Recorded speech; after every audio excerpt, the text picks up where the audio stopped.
இந்த காணொளிய பார்க்கறதுக்கு முன்னாடி தமிழ் ஜனம் யூடியூப் சேனல சப்ஸ்கிரைப் பண்ணாம நீங்க பார்த்துட்டு இருந்தீங்கன்னா, கண்டிப்பா சப்ஸ்கிரைப் பண்ணிட்டு நீங்க பாருங்க. சத்ரபதி சிவாஜியும் முகாலயர்களும் ஒன்றா? கூச்சமில்லாமல் பொய் சொன்ன பிரபல பத்திரிகையாளர், துவைத்து தொங்கவிட்ட வரலாற்று ஆய்வாளர்கள். உலகில் இனம், மதம், மொழி என்று பல காரணிகளை அடிப்படையாக கொண்டு நாடுகள் உருவாக்கப்பட்டுள்ளது. ஆனால் தர்மம் என்ற தத்துவத்தின் அடிப்படையில் உருவான ஒரே நாடு பாரத நாடு மட்டுமே. இங்கே மொழிகள் பல உண்டு, ஆனால் அனைத்து மொழிகளும் ஒரே உண்மையை தான் போதிக்கின்றன. இங்கே சைவம், வைணவம், சாக்தம் என்ற மதங்கள் பல உண்டு, ஆனால் அனைத்துமே வேதங்களை அடிப்படையாக கொண்டு இயங்குகின்றன. இப்படி ஒன்றல்ல இரண்டல்ல 5000 ஆண்டுகளுக்கு மேலாக சுமூகமில்லாமல் இயங்கி வருகிறது பாரதம். இப்பேற்பட்ட பாரத நாட்டை சுல்தானியர்கள், முகாலயர்கள் போன்ற அந்நியர்கள் ஆட்சி செய்து கொடுங்கோல் ஆட்சி புரிந்தனர். அவர்கள் ஆட்சியில் பெண்கள் கற்பழிக்கப்பட்டு மதமாற்றம் செய்யப்பட்டனர்.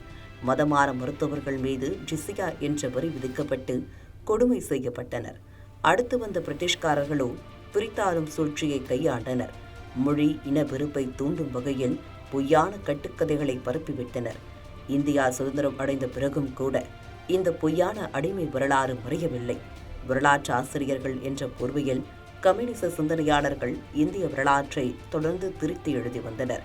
மதவாத அரசியலுக்காக சுல்தானியர்கள் முகாலயர்களை நல்லவர்கள் போல சித்தரித்து மக்களை குழப்பினார்கள். இந்த சூழ்நிலையில்தான் இந்திய வரலாற்றை உள்ளது உள்ளபடி சீரமைத்தது NCERT எனப்படும் national council of educational research and training. அவ்வளவுதான். உடனே கொந்தளித்து விட்டது இடதுசாரிகளின் எக்கோசிஸ்டம். ராஜதீப் சர்தேசாய் சத்ரபதி சிவாஜி வங்காளத்தின் மீது படையெடுத்து மக்களை கொடுமைப்படுத்தியது என்ற அர்த்தத்தில் நேரலை விவாதத்தில் குற்றச்சாட்டு வைத்தார். இதையடுத்து ஒட்டுமொத்த இந்தியாவும் கொந்தளித்து விட்டது.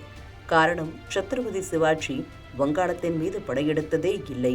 உண்மை வரலாறு இப்படி இருக்க தன் இஷ்டத்திற்கு பேசிய ராஜதீப் சர்தேசாயை வரலாற்று ஆய்வாளர்களும் நெட்டிசன்களும் பொழந்து கட்டிவிட்டனர்.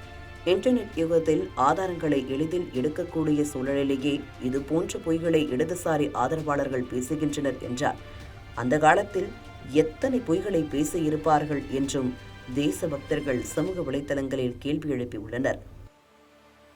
இது மாதிரி பல சுவாரஸ்யமான தகவல்களை பார்க்கணும்னா தமிழ் ஜனம் யூடியூப் சேனலை சப்ஸ்கிரைப் பண்ணுங்க.